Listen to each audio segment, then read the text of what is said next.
immigrants that weren't in the city before that just in the last 2-3 years have come into the city and started buying up property. There's a change in the ownership. There's usually eviction notices being given to the residents.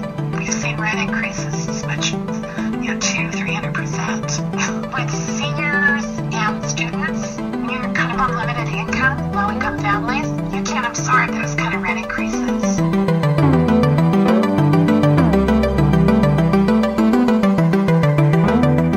A lot of the older housing stock hasn't been maintained in the lower income areas, and it's literally falling down around the people that are living in it, which often are low-income families. And so there's a lot of unfairness and inequity in the way housing operates in our community, regionally and statewide.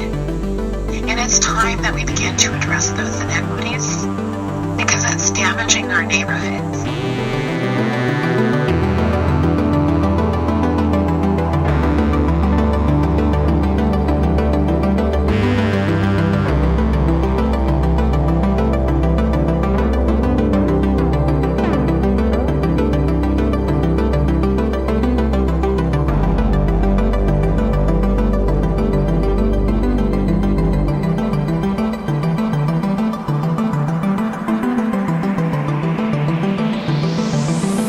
So I used to live in an apartment on Cherry Avenue, like right by the beach. It was a really old building, like a lot of buildings in this neighborhood. I was paying like $10.60 in rent, like $1,000 a month about.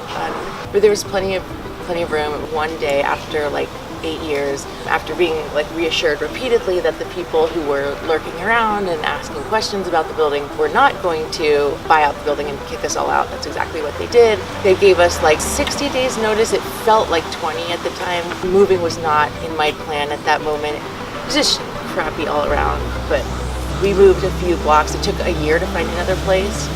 We live now in a place that's like a shoebox. It's like a shoebox. It's like less than 400 square feet. I mean, it's a shoebox, and we pay $1,200. It's just, it's not a process you really want to dive into because it's gonna, it's gonna be miserable.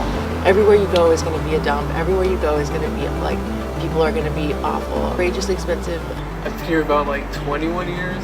I would say like we have 2 rooms, there's 5 of us. So we're obviously making space for one house. Or one room that's not supposed to be room. Rent's pretty much just gotten up. We also just, we really try to cut corners, save as much as we can. We've had to remortgage the house about like 3 times, like 4 years ago. And I was cutting down a tree, and then now just fell on it.